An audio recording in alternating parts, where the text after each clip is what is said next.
meus punheteiros de sigilo, vocês estão bonzinho? Esse mago que vos fala espera sincero e cordialmente que sim. Antes de mais nada, já sabe, tá chegando agora, curta, comenta, compartilha, se inscreve no canal, ativa ou reativa o sininho de notificação, porque tem gente que fala que não tá recebendo os conteúdos do mago, mesmo com o sininho de notificação ativado, e tá perdendo vídeo. Então, para que você não perca nenhum vídeo, nenhum conteúdo do canal, o mago pede que você tire o sininho e coloque novamente apertando, porque isso pode dar uma reiniciada no botão e aí talvez volte ao normal, tá bom?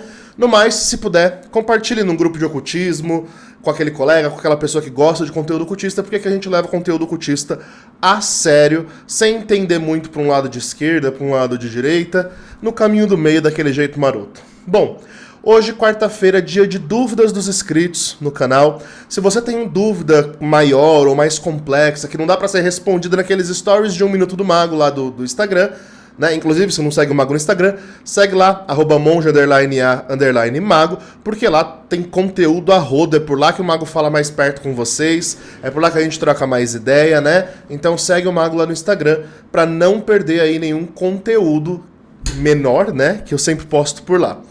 Mas, se você quer escrever o seu caos ou a sua dúvida, já sabe para onde tem que escrever, né? causos.mongeamago@gmail.com. Repetindo, causos.mongeamago@gmail.com. O que vai diferenciar para mim, né, o quadro de dúvidas do quadro de causos é o título.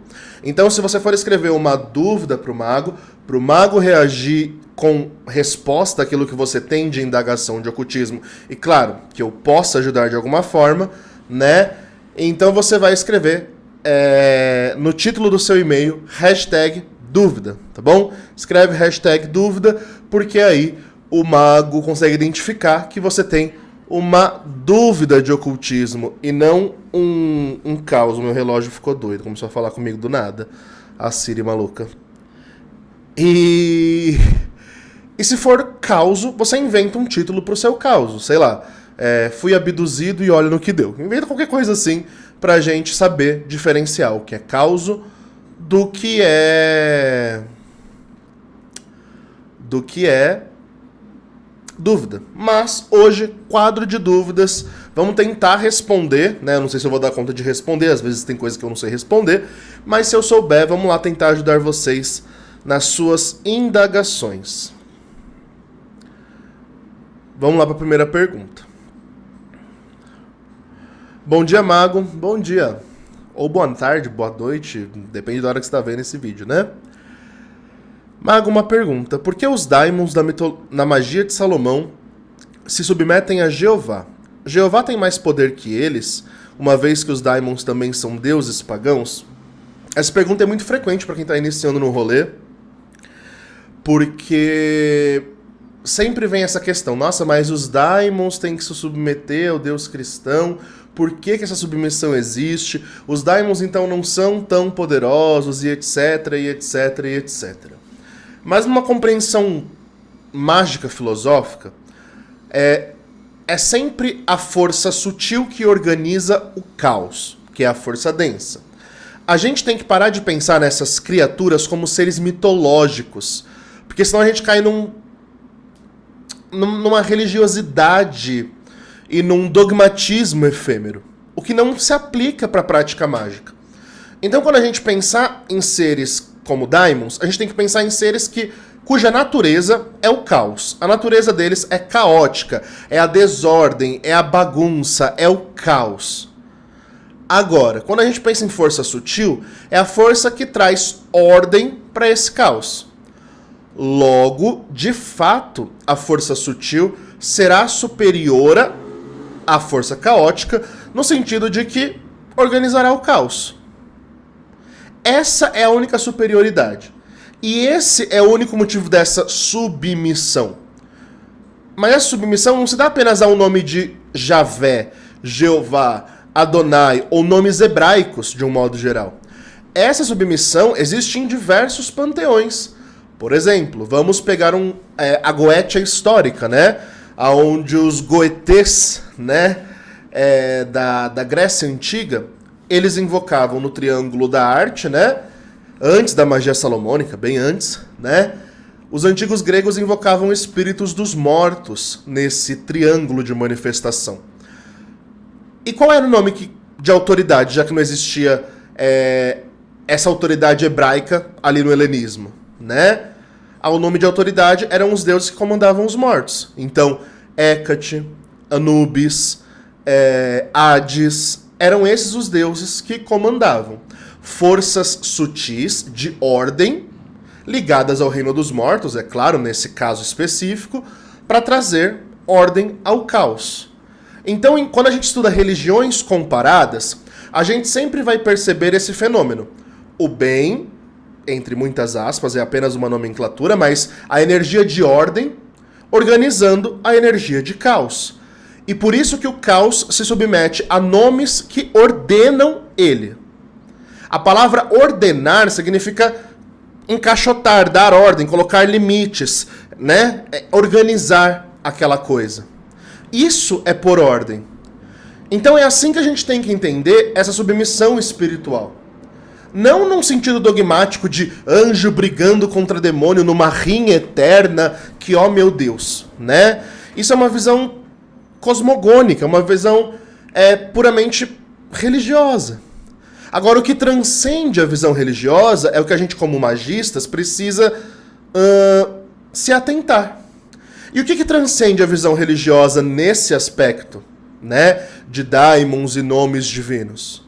É a mesma coisa em toda religião. No cristianismo, é o nome de Jesus que domina sobre forças caóticas. No hinduísmo, são os deuses de luz que vão dominar sobre as forças de caos, né? Na mitologia árabe, são os nomes divinos de Alá, né, e os seus anjos e tudo mais que vão dominar sobre os djinns.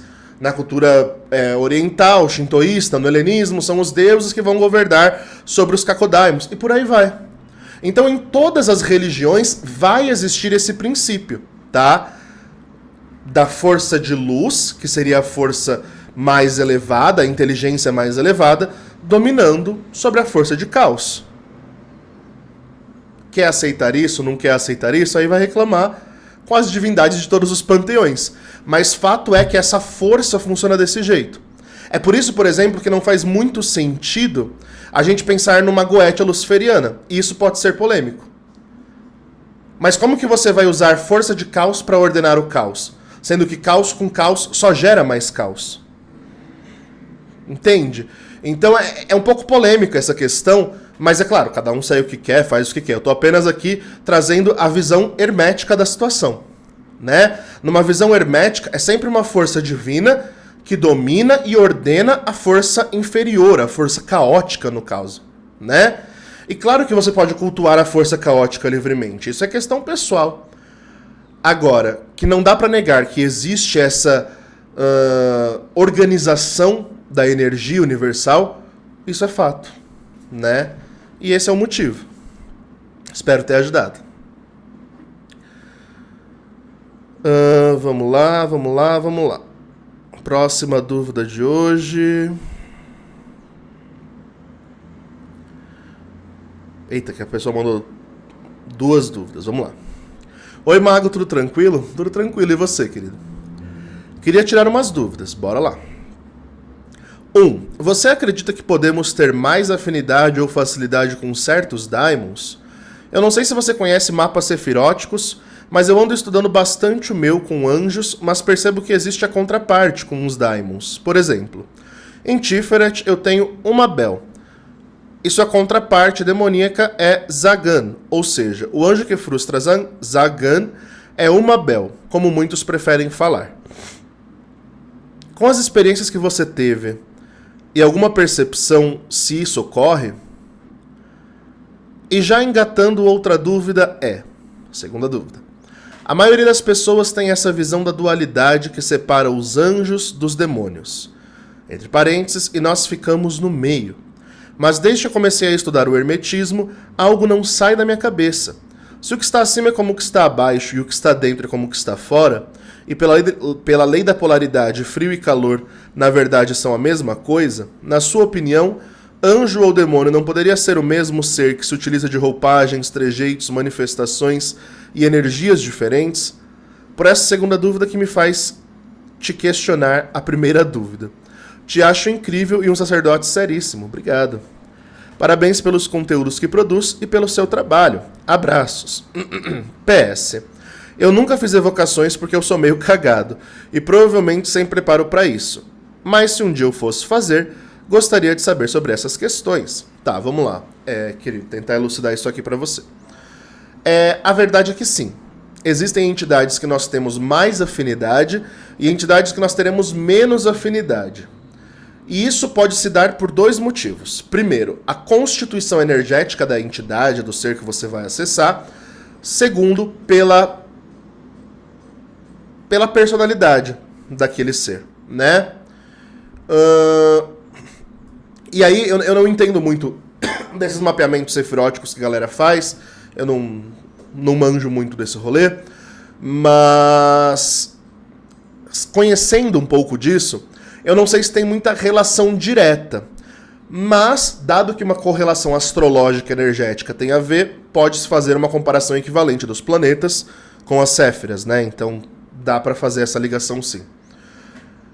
Bom, eu vou dar o meu exemplo, né? Os meus causos. Por exemplo, eu não trabalho com alguns daimons em específico, que eu não gosto de trabalhar. Se o cliente insistir, a gente trabalha, mas eu preferencialmente não trabalho porque eu sei que eu não me dou bem. Toda vez que eu vou lidar com essa energia, alguma coisa se descontrola e não é legal. O contato não flui, não é bacana, sabe? Não há essa coisa da gnose, da manifestação legal e tal. Primeiro, leragem. Sei que todo mundo lida bem com esse daimon. Comigo não vai. Já tentei usar leragem de tudo quanto é jeito. Ele já tentou me enganar de tudo quanto é jeito também. Não flui. De jeito maneira. Não flui. Simplesmente não flui. Nenhum trabalho que eu faço com esse demônio funciona. Segundo, Citre. Citre é um daimon que a galera usa direto. Comigo, toda vez que eu vou usar esse demônio, ele tenta me obsessionar de uma forma assim que eu fico com efeito colateral, não flui o resultado da magia que eu me proponho. Parece que toda vez que eu chamo ele, em vez dele me atender, ele vem contra mim, né? E eu já tentei ver se é falta de autoridade espiritual minha, disseram que não. Já tentei ver diversas outras formas para entender o porquê de eu não lidar bem com essas forças em específicos, por exemplo. Há outras, é claro, né? E a única resposta é falta de identificação energética. E aí, por isso que é importante você se conhecer. Quando você conhece a sua constituição energética, tanto elemental de personalidade, quanto astrológica das energias de formação, você tem uma sinergia melhor com certos tipos de força e uma sinergia que não é tão boa com outros tipos de força. Por exemplo, eu tenho extrema dificuldade em fazer ritos de destruição. Por toda a minha história no mosteiro, mas também por toda a minha constituição de busca de elevação, de querer mudar a vida das pessoas para melhor e não para pior. Então, para eu lidar com um caso de destruição, é por isso que eu raramente aceito. Porque eu tenho que conseguir me colocar naquela situação para a magia funcionar. E dificilmente eu me coloco numa situação dessa. Então, para mim é muito difícil fazer esse tipo de magia. E lidar com entidades que são corruptíveis, como Cacodemons, de modo geral, qualquer Cacodemon, ou alguns demônios que trabalham nesse sentido, sempre é um contato difícil, ruim de lidar. Mas, ainda dentro desses aspectos, existe os que eu consigo me dar bem e os que não. Por exemplo, András. András é um demônio que a galera tem muito medo porque ele mata mago e tal. Comigo sempre deu bom. Então, existe essa questão de afinidade energética. E pela minha percepção ao longo desses anos, a única explicação para isso são duas. Aliás, a gente pode elencar uma terceira, mas numa hipótese bem hipotética, né? A primeira é a constituição elemental da sua personalidade. Por exemplo, se eu tenho uma personalidade ligada ao elemento ar, eu vou ter muita dificuldade com entidades ou pessoas mesmo ligadas ao elemento terra, mais caladas, mais introvertidas, porque eu sou o extremo oposto disso. E na vida concreta, eu tenho essa dificuldade. Eu tenho muita dificuldade de lidar com pessoas que são caladas demais. Isso se reflete a nível de entidade da mesma forma, porque o que está acima é como o que está abaixo, né? A segunda explicação plausível, além de personalidade elemental, é a constituição energética. Por exemplo, no meu mapeamento astrológico, numerológico e etc., as energias que predominam em mim seria Mercúrio, se quiser colocar em forma sefirótica, seria a esfera de Rod, e Lua, né? A esfera de Yesod. São as duas energias que mais predominam em mim. Eu vou ter dificuldade com o extremo oposto dessas energias, né? Então, o extremo oposto da vida, das águas espirituais, que é a Lua. Seria Saturno, ou seria...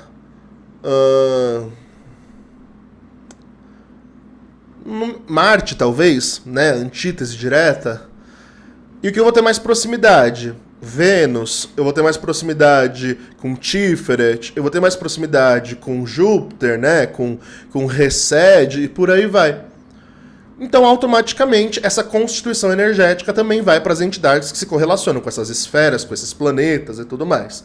Essa é a segunda explicação lógica a nível de conclusão que eu cheguei nas minhas andanças espirituais, né? É claro que isso aqui não é certeza de nada, é apenas a minha vivência, tá? E por fim, a hipotética, né, seria questões kármicas ligadas à entidade. Por exemplo, em uma vida anterior você usou essa entidade e não pagou um acordo com ela. Aí nessa vida você vai ter uma dificuldade natural com essa entidade por conta disso, uma treta pessoal com essa entidade desde sempre por causa disso. Eu já atendi um caso onde uma moça desde pequena sonhava com Baal, desde pequena. E ela não sabia o que era aquele bicho de pata com 3 cabeças estranhas que perseguia ela desde pequena em um sonho. E aí quando ela começou a estudar a espiritualidade, ela viu a figura de Baal. E aí ela surtou e veio me procurar, porque a cabeça dela explodiu. E aí a gente fez uma sessão de scrying, e no scrying foi revelado que essa entidade persegue ela por questões kármicas de vida anterior. E aí teve que fazer rito de Saturno, foi todo um auê pra conseguir tirar essa energia, sabe, dela. Então seriam essas 3 elucidações que eu consigo tentar te ajudar de alguma forma. Agora a sua segunda dúvida. Você pergunta se... Como é mesmo? Se tudo que está acima... Ah, sim, tá. Você pergunta se... Pela questão da lei da polaridade, né, que os extremos opostos se tocam, se seriam a mesma força. E a resposta é que sim e não. Por quê? Porque, de fato, a similaridade dos extremos opostos que se tocam no meio existe. Ela é real, né? Você pode ver num exemplo político. A extrema-direita é tão burra quanto a extrema-esquerda. Todo lado extremo se toca. Tem pontos de semelhança muito fortes. O fanatismo, a visão limitada, a direção com um foco muito específico, uma obsessão em conquistar o que se deseja. Então, os extremos eles sempre vão se tocar, né? E essas entidades elas vão ter muito em comum, de fato. Nesse sentido, há hermetistas, né, que propõem a tese de que sim, seriam o mesmo ser atuando com roupagens diferentes, né? Eu não acredito muito nisso, porque as manifestações a nível de personalidade é muito diferente. Você contatar, por exemplo... Eu vou dar o exemplo que você trouxe aqui, né? Você trouxe o exemplo do anjo do seu mapa, cadê? Por exemplo, em Tiferet tem o Mabel, o anjo Mabel. Quando você chama esse anjo, ele vai te dar conselhos. Se você está chamando um anjo de verdade, ele vai te trazer exortações para a sua evolução pessoal. E aí, vamos falar de te atender no que você deseja. O demônio é Zangan, né? Você vai chamar Zangan lá, ele vai vir contra a vontade dele, vai escutar o que você quer e vai tentar encontrar alguma brecha para te fuder, né? No seu pedido. A ideia é que você consiga ter superioridade para não se ferrar tanto, né? Então, e aí ele vai embora. Você libera ele vai embora. É um contato muito mais rápido, porque ele não tá nem aí pra você. Então, percebe que há uma discrepância de personalidade, como um se comporta e como o outro se comporta?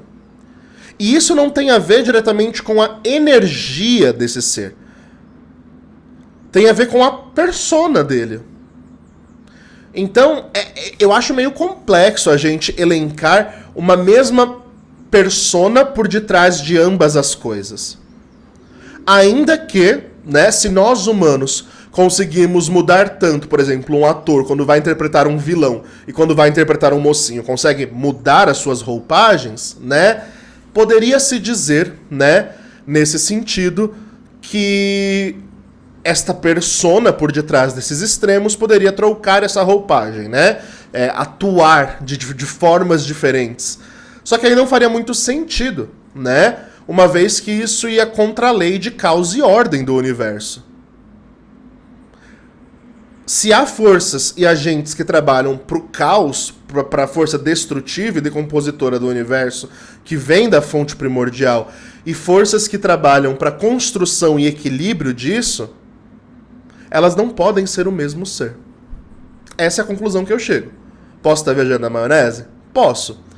Mas é muito difícil, quando você lida com tanta frequência, como é o meu caso, com essas entidades, você conseguir colocar a mesma persona em um anjo, em um daimon, em um deus e um kakodaimon, em, sei lá, um Exu e um preto velho. São coisas muito diferentes. São personas diferentes. Então, não me parece muito cabível.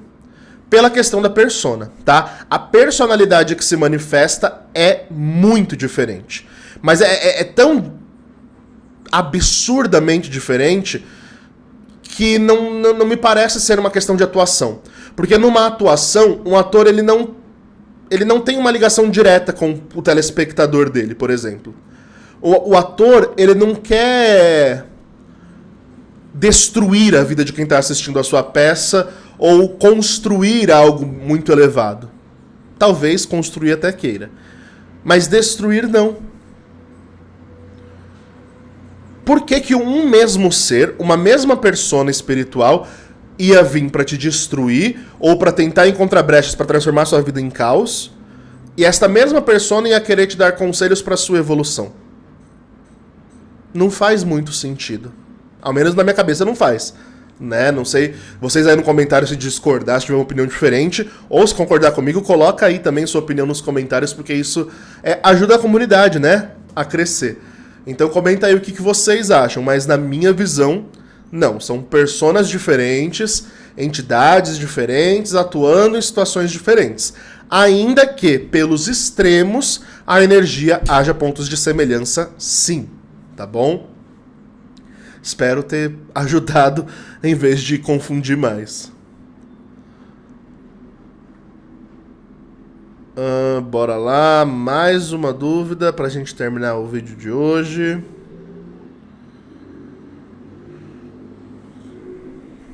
Bom dia, boa tarde ou boa noite, Maguchi. Tudo bom? Tudo bom, e você? Eu vim aqui tirar uma dúvida sobre a deusa Hecate, pois está tendo burburinhos sobre a origem dela, pelos grupos afora, e eu gostaria de ouvir de alguém que está há anos no ramo com a deusa. Eita, vamos lá. A deusa, de forma histórica, era utilizada para localizar farmáquias na antiga Grécia, para assim caçarem elas e matarem-as. Se sim, isso seria um fator dominante que impeça o culto à deusa fora da ortopraxia... Nossa, que palavra difícil! Ortopraxia restrita do helenismo? Agradeço desde já se conseguir responder a minha dúvida, Magucho. Vamos lá, amor. Primeiro, a origem de Hecate, ela sempre foi debatida, tá? Isso não é novidade, não é da galera de agora. Eu cultuo Hecate há pelo menos uns... Eu tô na magia aí, 20 anos aí. Desde que eu era novinho. Então, desde que eu sou novinho, esse debate existe. Lá nos fóruns do Yahoo, lá nos grupinhos de Wicca que foram surgindo no Orkut. Isso sempre existiu. Por quê? Porque não se tem ao certo uma definição de culto de origem. O que há são registros do primeiro templo, supostamente, de culto a Hecate, ali na região que hoje é a Turquia. Onde ela era cultuada de uma forma muito diferente, aliás, da que nós temos hoje em dia. Então, as farmáques, né, ou as bruxas da Grécia, que eram as curandeiras fora da religião helênica, né, e que já eram perseguidas, inclusive, quem acha que perseguição às bruxas é algo cristão, tem que estudar um pouco mais de história, porque no helenismo, em diversas religiões ali do centro da Europa, as bruxas já eram perseguidas por não estarem vinculadas ao sacerdócio pagão oficial, né, e sim, de fato, as bruxas eram perseguidas, tá? Isso por conta de tudo que elas faziam, né? Afinal de contas, elas não tinham moral, não tinham ética, as bruxas faziam o bem, faziam o mal, as bruxas eram meio trambiqueiras, muitas delas eram ladras, né? Então, acabavam sendo perseguidas, algumas por justa causa, né? E outras, de fato, por perseguição. Agora, Hecate está envolvida nisso?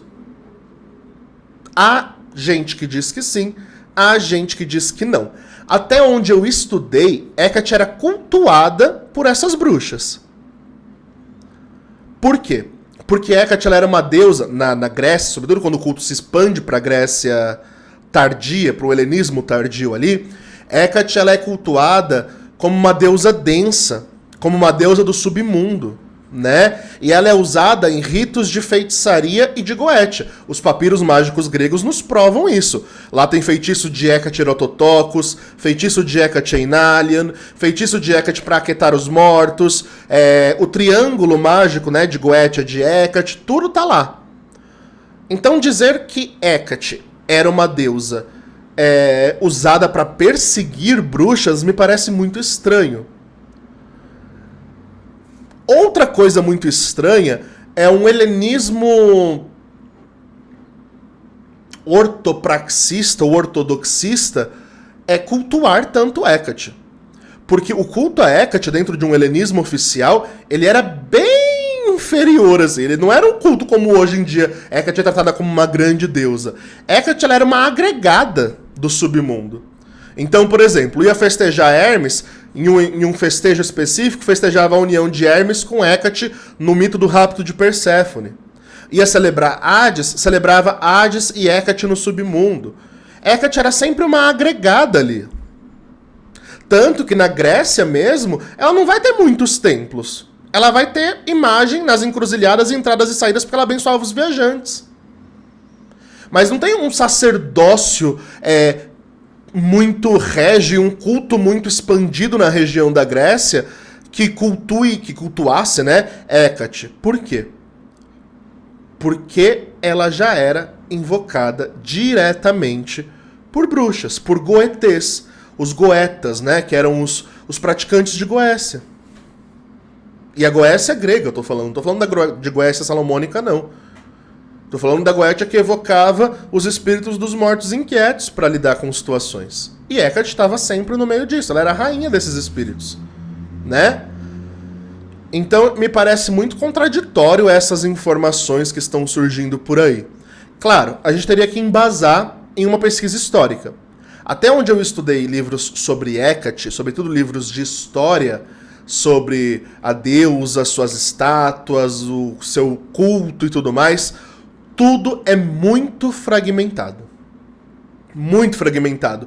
E onde nós vamos ter mais informação da deusa sobretudo no culto grego, tanto neoplatônico, né, nas escolas iniciáticas neoplatônicas, onde Hecate é a anima mundi, né, a alma do mundo e tudo isso, quanto, posterior a isso, o helenismo tardio, onde Hecate é a senhora das bruxas, a senhora dos espíritos inquietos, a senhora dos goetas, né? A senhora que cuida dos mortos, adornada de cemitério e por aí vai.